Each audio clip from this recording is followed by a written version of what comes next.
Vous avez déjà peut-être lu ou entendu parler des années-lumière. Alors si on n'est pas vraiment dans le milieu astronomique, ça sert un peu à rien, c'est vrai. Mais finalement, c'est quoi une année-lumière?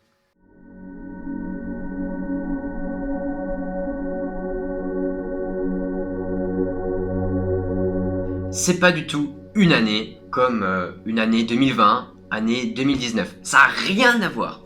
Alors l'année-lumière, c'est quoi? Ah ben, c'est tout simplement une unité de distance. On connaît le mètre, on connaît le pied, pour les Anglais, le pouce, enfin, on connaît un tas d'unités de mesure, enfin d'unités de distance. Et bien l'année-lumière, c'en est une. Alors c'est une unité utilisée énormément en astronomie, parce que autrement, ça sert clairement à rien, ça sert à rien. Et bien en astronomie, c'est essentiel. Alors pourquoi on utilise la vitesse de la lumière? Eh bien parce que la lumière, c'est la chose qui se voyage le plus vite de tout l'univers tout entier. C'est le truc le plus rapide, tu peux rien faire contre. Et cette valeur, elle est de 300 000 km par seconde. Ça veut dire que une particule de lumière, imaginons, je sais pas, j'ai une batterie de GoPro là. J'ai une particule de lumière. Eh bien en une seconde, pouf, elle va faire 300 000 km.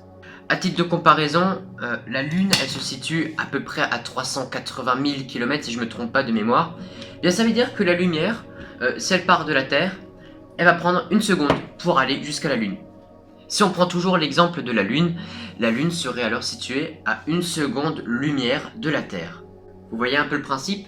Si maintenant on prend un autre exemple, le Soleil par exemple.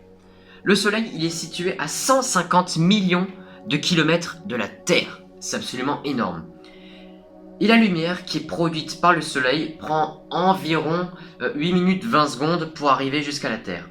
Donc ça veut dire que le Soleil, il est à 8 minutes 20 secondes lumière de la Terre. Si maintenant on vous parle d'une galaxie qui est située à 200 000 années-lumière, vous allez savoir que c'est la distance parcourue à la vitesse de la lumière pendant 200 000 ans. Donc voilà, c'est tout pour cette vidéo, j'espère qu'elle vous a plu.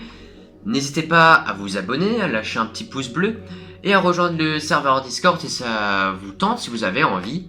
Dans les prochains épisodes, on va vraiment parler de nébuleuses, de satellites, de fusées, de Thomas Pesquet qui retourne dans l'espace prochainement. On peut parler d'un tas de trucs, ça va être vraiment bien. Mais ça sera pour d'autres vidéos. Sur ce, c'était Nate, on se retrouve prochainement sur cette chaîne YouTube. À la prochaine, salut!